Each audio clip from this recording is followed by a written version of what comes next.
Hello students, good morning. Kuhu international school online platform पे आप सभी का स्वागत है। हम लोग जो है आज से नया चैप्टर स्टार्ट करेंगे। आई होप कि आप लोगों ने एस ब्लॉक जो चैप्टर हमारा चला था उसके सारे क्वेश्चंस कर लिए होंगे, है ना। तो उसके जो एनसीईआरटी के क्वेश्चन है बट बहुत ईजी है ना। आप अगर चैप्टर के अगर आपने नोट्स बनाए तो वो क्वेश्चन ईजिली आपसे हो जाएंगे, ठीक है। ज़्यादा कुछ हार्ड उसमें है नहीं। एक दो क्वेश्चन है जिसके मैंने आपको लास्ट टाइम प्रैक्टिस भी कराई थी, तो उसी टाइप के क्वेश्चन है, ठीक है।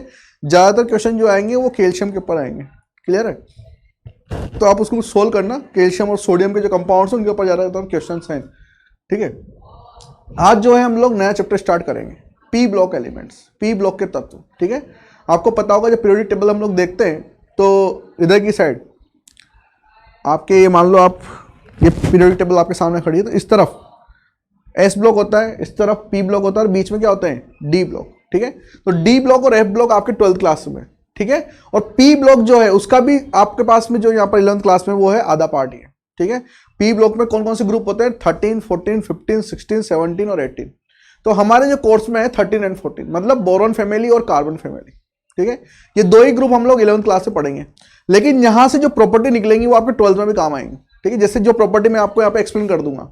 अब जो प्रॉपर्टी यहाँ पे लग रही होंगी वही प्रॉपर्टी कहाँ पे लग रही होंगी आपके पी ब्लॉक के जो 12th क्लास के सिलेबस में वहाँ पे लग रही होंगी। बस ये है कि वहाँ पर जो कोर्स है थोड़ा सा ज़्यादा एडवांस हो जाएगा, ठीक है।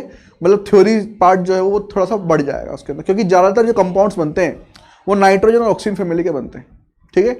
तो नाइट्रोजन ऑक्सीजन फैमिली जो है आपके 12th क्लास में है, क्लियर है। तो कार्बन के जो कंपाउंड्स बनते हैं वो हम लोग कहाँ पढ़ते हैं, ऑर्गेनिक केमिस्ट्री में पढ़ते हैं। तो उसके लिए तो पूरी केमिस्ट्री हम लोगों ने अलग ही बना दी है, ठीक है।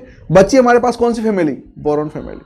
कार्बन में कुछ कंपाउंड्स हम लोग पढ़ेंगे जो इनऑर्गेनिक केमिस्ट्री से रिलेटेड है। बाकी जो ऑर्गेनिक केमिस्ट्री से रिलेटेड है वो तो हम लोगों ने पूरी बुक ही अलग बना दी, ऑर्गेनिक केमिस्ट्री, क्लियर है। उसके बाद में नाइट्रोजन फैमिली, ऑक्सीजन फैमिली, ठीक है, और हेलोजन। ये तीन ऐसे होते हैं जिनके मैक्सिमम कंपाउंड्स नेचर के अंदर मिलते हैं, ठीक है। तो जैसे आप जितने भी एसिड बनाओगे वहां पर ज्यादातर आपके क्लोरीन, फ्लोरीन ये काम में आते रहते हैं, ठीक है। जितने भी सोल्ट बनाओगे इनमें काम आते रहते हैं। तो ज्यादातर कंपाउंड्स जो हमारे हैं वो पी ब्लॉक के 12th क्लास के अंदर है, ठीक है। अभी हम लोग यहाँ पे ज्यादातर जो किसके कंपाउंड्स पढ़ने वाले हैं, बोरॉन के, एल्यूमिनियम के, इनके कंपाउंड्स पढ़ने वाले हैं, क्लियर। तो सबसे पहला जो ग्रुप हमारा रहेगा वो रहेगा बोरॉन फैमिली। उसके बाद में जो हमारा रहेगा वो रहेगा कार्बन फैमिली।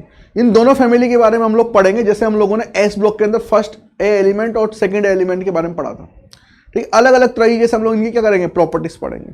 हाँ, आपके लिए सहूलत ये है कि यहाँ पर प्रॉपर्टीज थोड़ी कम हो गई, ठीक है, क्योंकि हम लोगों ने प्रॉपर्टीज वहाँ पे पढ़ ली। तो यहाँ पे वो प्रॉपर्टीज जो हम लोग एक्सप्लेन करते थे, आयनाइजेशन एनर्जी, है ना, एटॉमिक रेडियस, आयनन ऊर्जा, परमाणु त्रिज्या, ये सारी चीज़ें जो है यहाँ पर थोड़ी सी कम हो जाएगी, क्योंकि मुझे बार बार में एक्सप्लेन नहीं करनी पड़ेगी, ठीक है। पहले हम लोग पढ़ चुके हैं सारी चीज़ें। तो जिन जिन जिन बच्चों ने केमिकल बॉन्डिंग नहीं पढ़ा, पीरियोडिक टेबल नहीं पढ़ा, ठीक है, तो उनके लिए मैंने फर्स्ट एक जो हमारे जो एलिमेंट थे और सेकंड ए एलिमेंट थे, फर्स्ट क्षारीय धातु, क्षारीय मृदा धातु, alkali elements, alkaline earth metals, इनके अंदर हम लोग जो है पढ़ चुके हैं सारी चीज़ें, है ना, जो जो आपके काम की थी। अब हम लोग क्या करेंगे, आज से नया चैप्टर स्टार्ट करने वाले हैं। और जो नया चैप्टर है ये आपके पास में P block elements, P block elements, P block के तत्व।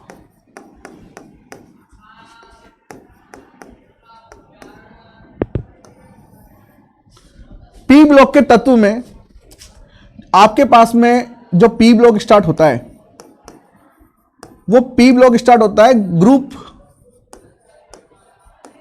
समूह 13 से लेकर 18 तक, ठीक है। ग्रुप 13 में अच्छा ये जो अब यहां पर बात आती है कि पीरियड कौन सा होता है, पीरियड मतलब आवर्त। तो आवर्त जो है वो रहता है सेकंड आवर्त से स्टार्ट होते हैं। आपको पता है फर्स्ट आवर्त में तो सिर्फ क्या होते हैं, हाइड्रोजन और हीलियम। तो कहां से स्टार्ट होंगे, सेकंड आवर्त से। सबसे पहला जो ग्रुप होता है हमारे पास में होता है 13 नंबर ग्रुप, मतलब जो वर्टिकल लाइंस होती हैं, ठीक है, इस तरीके से वो ग्रुप्स बोलते हैं। और इस तरह से हॉरिजॉन्टल लाइन जो होती है उनको हम लोग क्या बोलते हैं, आवर्त बोलते हैं। तो 13 नंबर ग्रुप सबसे पहला जो आता है वो आता है बोरॉन फैमिली का, ठीक है। 14 कार्बन फैमिली का, 15 नाइट्रोजन फैमिली का, 16 ऑक्सीजन फैमिली, 17 हेलोजन, हेलोजन या फिर फ्लोरीन फैमिली, ठीक है। और 18 जो होता है हमारे पास में इनर्ट गैसेस होती हैं, अक्रिय गैसें। इनर्ट गैस मतलब कि अक्रिय गैसें, ठीक है। तो ये तो सभी को पता है कौन कौन सी आती है, हीलियम, लेकिन हीलियम फर्स्ट आवर्त में आता है, ध्यान रखना। हीलियम के बाद में कौन आएगा, नियोन, आर्गन, क्रिप्टॉन, जिनॉन, ठीक है। ये 6 एलिमेंट यहां पर आते हैं। अब हम लोगों को जो पढ़ना है हमारे कोर्स में जो 11th में है वो यही दोनों है। 11th के सिलेबस में आपके पास में ग्रुप नंबर 13 और ग्रुप नंबर 14 बोरॉन परिवार और कार्बन परिवार, ठीक है। Boron family and carbon family, ये 2 ही ग्रुप हमारे इस कोर्स में है। लेकिन जैसे मैं पहले बता चुका हूं, फिर से बता रहा हूं, इनमें जो प्रॉपर्टी पढ़ोगे वो प्रॉपर्टी आपके 12th में भी काम आएगी, इन वाले ग्रुप्स में भी, क्योंकि है तो पी ब्लॉक के एलिमेंट ही, ठीक है। कुछ तो प्रॉपर्टी सेम होगी सही, तभी तो पी ब्लॉक में रखे गए। क्लियर है। तो जो यहां पे काम आ रहे हैं वो ही यहां पर काम आएंगे, ध्यान रखना। क्लियर है। तो एक एक करके हम लोग स्टार्ट करते हैं। सबसे पहले हम लोग एलिमेंट से बात करते हैं, है ना। एलिमेंट मतलब कि तत्व।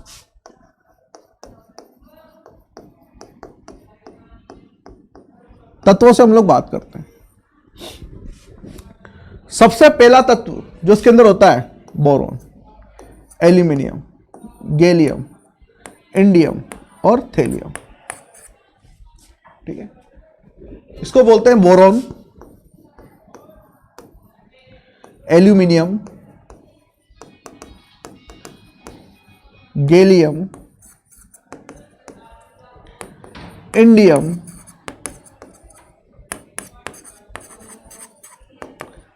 थेलियम, ठीक है। इसका परमाणु क्रमांक होता है 5। अब बाकी सबके परमाणु क्रमांक निकालना मैं आपको सिखा चुका हूं पहले भी, मैजिक नंबर से निकालते हैं, ठीक है। इस 5 में अगर 8 जोड़ूंगा तो कितना हो जाएगा, 13। 5 में 8 जोड़ूंगा तो 13, लेकिन 13 में 8 नहीं जोड़ूंगा, क्यों, क्योंकि बीच में क्या आ जाता है यहाँ पर, इसके पहले जस्ट डी ब्लॉक के एलिमेंट्स भी आ जाते हैं, ठीक है। इसलिए 8 ना जुड़ के यहाँ पे कितना जुड़ेगा भाई, यहाँ पे जुड़ेगा 18। तो 13 प्लस 18, 13 प्लस 18 ये हो जाएगा 8 and 3 1 31, ठीक है। 31 प्लस फिर से 18 जुड़ेंगे तो कितना हो जाएगा, ये हो जाएगा 49, सॉरी 89 49। क्लियर, ठीक है। अब 49 में कितने जुड़ेंगे, 32, तो हो जाएगा 1 32 जुड़ेंगे यहां पर, तो ये हो जाएगा 11 का 1 हासिल का 1 81,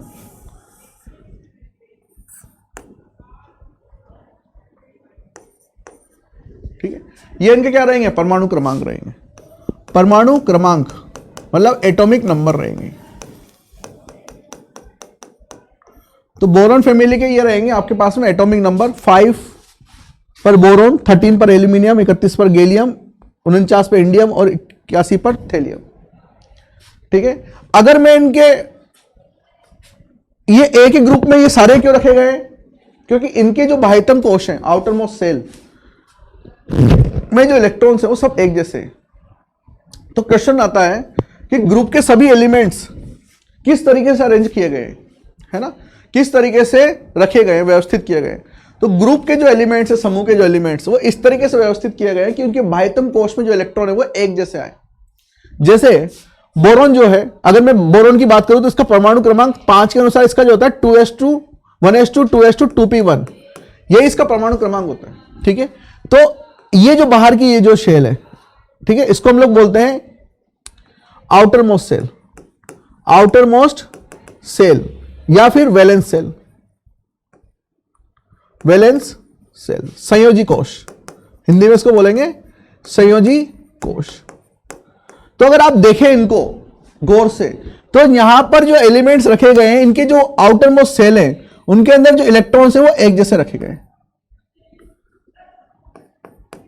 2s2 2p1, 3s2 3p1, 4s2 4p1, 5s2 5p1, 6s2 6p1।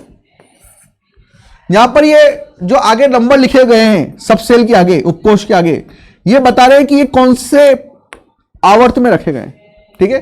जैसे मान लीजिए यहां पर ये 2 लगा हुआ है आगे, बाह्यतम कोश के आगे, एस और पी, इसको हम लोग बोलते हैं मुख्य क्वांटम संख्या, प्रिंसिपल क्वांटम नंबर, पढ़ चुके हैं हम लोग, है ना। एटॉमिक स्ट्रक्चर में हम लोगों ने पढ़ाया था क्वांटम संख्या, प्रिंसिपल क्वांटम संख्या या फिर मुख्य क्वांटम संख्या। तो ये जो बता रहे हैं आपको मुख्य क्वांटम संख्या के बारे में बता रहे हैं, ठीक है। आउटर मोस्ट जगह बाह्यतम इलेक्ट्रॉन कहां पे आ रहा है, ये सारे क्या है, संयोजी कोश के इलेक्ट्रॉन है, क्लियर। अब इसके अंदर जो बोरॉन होता है, वैसे बोरॉन को हम लोग जो है नॉन मेटल करार देते हैं, बोरॉन को क्या करते हैं, नॉन मेटल बोलते हैं, लेकिन बोरॉन नॉन मेटल नहीं है। बोरॉन के अंदर अगर नॉन मेटल की प्रॉपर्टी है तो उसके अंदर मेटल की प्रॉपर्टी भी है, अगर उसमें धातु की प्रॉपर्टी है, धातु के गुणधर्म है, तो उसके अंदर अधातु के गुणधर्म भी पाए जाएंगे, ठीक है। तो इसको नॉन मेटल ना बोल के आज से आप इसको बोलोगे मेटालॉइड्स, मेटालॉइड, जिसको हिंदी में बोलते हैं उपधातु, ठीक है। ये आपके पास में हो जाएगा उपधातु, क्लियर है बच्चों। तो पूरी फैमिली के अंदर एक तत्व ऐसा है जो क्या किसकी तरह वर्क करता है, उपधातु की तरह, मेटालॉइड, ठीक है, इसको बोलेंगे मेटालॉइड। और बाकी के जो चारों हैं ये आपके पास में रहेंगे मेटल, धातु, ठीक है। और खास बात यह है कि यहां पर जो एल्यूमिनियम है,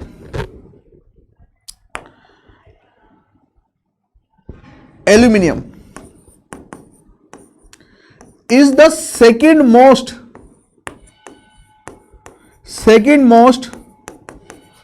abundant element on earth, मतलब पृथ्वी पर दूसरा ऐसा तत्व है जो सबसे ज्यादा पाया जाता है, ठीक है।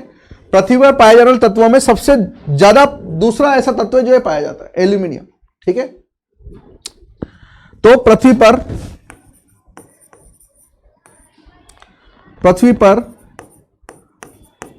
पाए जाने वाला, पृथ्वी पर सबसे ज्यादा,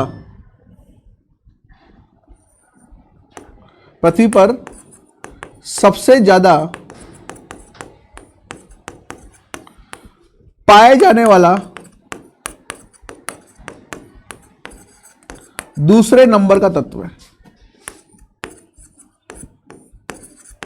दूसरे नंबर का तत्व है, ठीक है। तो पृथ्वी पर दूसरे नंबर पे सबसे ज्यादा कौन पाया जाता है, एल्यूमिनियम पाया जाता है, क्लियर है। तो इसको याद कैसे करोगे, है ना, याद करने का तरीका बता दूं, बैंगन आलू गाजर इन थैला, ठीक है। किसी को याद नहीं है तो इसको याद कर लेना, बैंगन आलू गाजर इन थैला। तो aluminium is the second most abundant element on earth. खास बात क्या है, इसके अंदर जो बोरॉन होता है वो आपके पास में क्या होता है, मेटालॉइड उपधातु, क्लियर। आज से इसको नॉन मेटल नहीं बोलोगे आप, क्या बोलोगे, मेटालॉइड, ठीक है। आगे जाके हम लोग बताएंगे मेटालॉइड क्या होता है, क्लियर। चलो अगला है, अब हम लोग इसके अंदर पढ़ेंगे इलेक्ट्रॉनिक कॉन्फ़िगरेशन के बारे में। इलेक्ट्रॉनिक कॉन्फ़िगरेशन,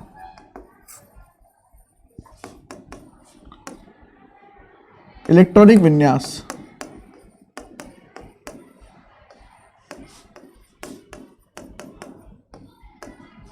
इलेक्ट्रॉनिक विन्यास। तो जब इसके इलेक्ट्रॉनिक विन्यास की बात करेंगे तो इसका सामान्य जो है, जनरल मतलब सामान्य, इसका सामान्य इलेक्ट्रॉनिक विन्यास हम लोग देखेंगे। तो इसका सामान्य इलेक्ट्रॉनिक विन्यास जब आप इसको देखोगे तो इसका रहता है NH2NP1, NH2NP1। इसका मतलब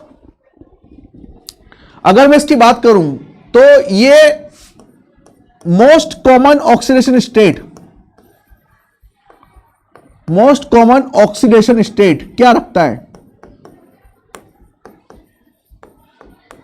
ये रखता है +3, ठीक है। मोस्ट कॉमन मतलब सबसे सामान्य, सबसे ज्यादा सामान्य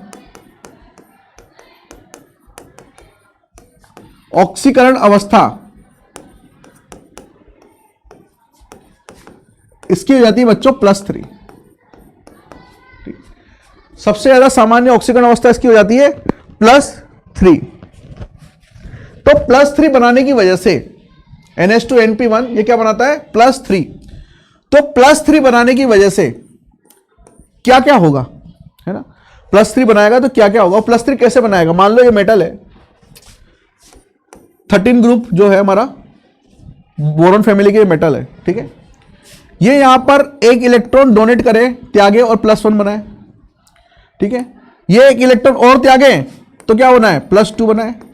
ये एक इलेक्ट्रॉन और त्यागे तो क्या बना है, +3 बनाए। तो हमें पता है कि आउटर मोस्ट सेल बाह्यतम कोष का इलेक्ट्रॉन निकालने के लिए जो ऊर्जा लगती है, जो एनर्जी लगती है, ठीक है, उसको हम लोग बोलते हैं आयनाइजेशन एनर्जी, आयनन विभव। तो यहां पर एक इलेक्ट्रॉन मैंने निकाला तो क्या बन जाएगा, आयनाइजेशन एनर्जी 1। यहां पर एक और इलेक्ट्रॉन निकाला तो क्या बन जाएगा, आयनाइजेशन एनर्जी 2। यहां पर एक और इलेक्ट्रॉन निकाला तो यहां पर किसकी जरूरत पड़ेगी, आयनाइजेशन एनर्जी 3, ठीक है। और मैंने आपको बताया था कि ionisation energy 3 is greater than ionisation energy 2 is greater than ionisation energy 1, ठीक है। जो तीसरी आयनाइजेशन ऊर्जा है, आयनन ऊर्जा, उसका मान इन दोनों से ज्यादा होगा, क्योंकि जैसे जैसे हम लोग इलेक्ट्रॉन निकालते जाएंगे उनके ऊपर क्या होगा, अट्रैक्शन फोर्स, आकर्षण बल बढ़ता जाएगा नाभिक का बाह्यतम कोष के इलेक्ट्रॉन के साथ में, क्योंकि पॉजिटिव चार्ज आता जाएगा। पॉजिटिव चार्ज का मतलब न्यूक्लियस का जो नाभिक होता है उसका आउटर मोस्ट सेल के इलेक्ट्रॉन से अट्रैक्शन फोर्स बढ़ता जाता है, ठीक है। अब इस वजह से क्या हुआ, इस वजह से यह होता है कि यहां पर जो कंपाउंड बनते हैं M+3 की वजह से, जो बोरॉन है वो कौन से कंपाउंड बनाएगा बताओ, वो इस टाइप के कंपाउंड बनाएगा, BF3, ठीक है। तो यहां पर जो बोरॉन है उसके पास में किस टाइप का चार्ज है, +3, और फ्लोरीन के ऊपर क्या है, -1। तो ये कंपाउंड किस टाइप का, इसका नेचर क्या है, प्रकृति क्या है इसकी, ठीक है। तो इसकी जो प्रकृति है, इसकी जो प्रकृति रहेगी वो रहेगी कोवेलेंट कैरेक्टर की, कोवेलेंट कैरेक्टर की। BF3 जो रहेगा वो किस नेचर का रहेगा, कोवेलेंट कैरेक्टर, ठीक है। कोवेलेंट कैरेक्टर मतलब सहसंयोजी गुण है। अब ऐसा क्यों बोल रहा हूं मैं, क्योंकि सहसंयोजी गुण में हम लोगों को इलेक्ट्रॉन त्यागने नहीं है, सहसंयोजी गुण के अंदर हम लोगों को इलेक्ट्रॉन त्यागने नहीं है। जबकि अगर मुझे M+3 आयन बनाना होगा, अगर मैं बोलूं कि इसके अंदर आयनिक गुण हो सकते हैं, तो आयनिक गुण के लिए मुझे क्या करना पड़ेगा बच्चों, आयनिक गुण के लिए तो इसके 3 इलेक्ट्रॉन त्यागने पड़ेंगे, और 3 इलेक्ट्रॉन त्यागने के लिए मुझे तो बहुत सारी ऊर्जा की रिक्वायरमेंट है, IE1 plus IE2 plus IE3, तब जाके मुझे क्या मिलेगा, M+3, ठीक है। जबकि सहसंयोजी गुण के लिए मुझे कुछ करने की जरूरत है ही नहीं, ठीक है। यहां तो 3 इलेक्ट्रॉन क्या करना है, मुझे शेयर करना है, सांजित करना है, ठीक है। जबकि यहां पे क्या होगा, 3 इलेक्ट्रॉन निकालने के लिए मुझे क्या करनी पड़ेगी, 3 बार आयनाइजेशन एनर्जी देनी पड़ेगी, और ये बहुत ज्यादा हो जाती है, ठीक है। ये क्या हो जाती है, बहुत ज्यादा हो जाती है, हाई आयनाइजेशन एनर्जी हो जाती है, हाई आयनाइजेशन एनर्जी। जो आयनन ऊर्जा का मान है वो बहुत ज्यादा हो जाता है। तो आयनन ऊर्जा का मान बहुत ज्यादा हो जाने की वजह से ये कंपाउंड, ये जो ग्रुप है इसमें ज्यादातर कंपाउंड कौन से बनते हैं, कोवेलेंट बनते हैं, आयनिक नहीं बनते बच्चों, ठीक है। खासकर बोरॉन के लिए, एक तो बोरॉन की साइज बहुत छोटी होती है, इलेक्ट्रॉन त्यागता रहेगा त्यागता रहेगा त्यागता रहेगा, साइज क्या मतलब उसकी शेल ही खत्म हो जानी, ठीक है, आकार और भी छोटा हो जाना है उसका। तो यहां पे हाई आयनाइजेशन एनर्जी की वजह से M+3 मतलब आयनिक गुण यहां पर प्रदर्शित नहीं करता बोरॉन। क्लियर, कौन करता है, कौन से गुण प्रदर्शित करता है, कोवेलेंट सहसंयोजी गुण, ठीक है। आयनिक कैरेक्टर यहां पे कम होंगे, जबकि क्या होंगे, सहसंयोजी गुण, कोवेलेंट कैरेक्टर क्या होंगे, ज्यादा होंगे। क्लियर है। और देखो, और दूसरा कारण यह है कि हम लोगों ने पढ़ा था M+3 जैसे जैसे इलेक्ट्रॉन जाते जाएंगे तो यहां पे जो है पोलराइजेशन पावर बहुत हाई हो जाएगी, हाई पोलराइजेशन पावर। अब बताओ ये कहां पढ़ा था, हाई पोलराइजेशन पावर पिछले चैप्टर में पढ़ा हुआ है, ठीक है। High polarisation power,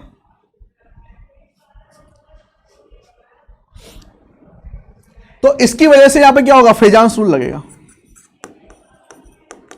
फेजांस rule, Fajans नियम पड़ेगा, फेजान नियम, फायांस नियम बोला था इसको हम लोगों ने। यह फायांस नियम क्या कहता है कि जैसे जैसे केटायन की साइज धनायन की जो आकार है वो बढ़ता जाता है, जैसे जैसे धनायन का आकार क्या होगा, बढ़ता जाएगा, वैसे वैसे उसके अंदर कौन से गुण आते जाएंगे, कोवेलेंट कैरेक्टर, कोवेलेंट गुण, सहसंयोजी गुण उसके अंदर आते जाएंगे।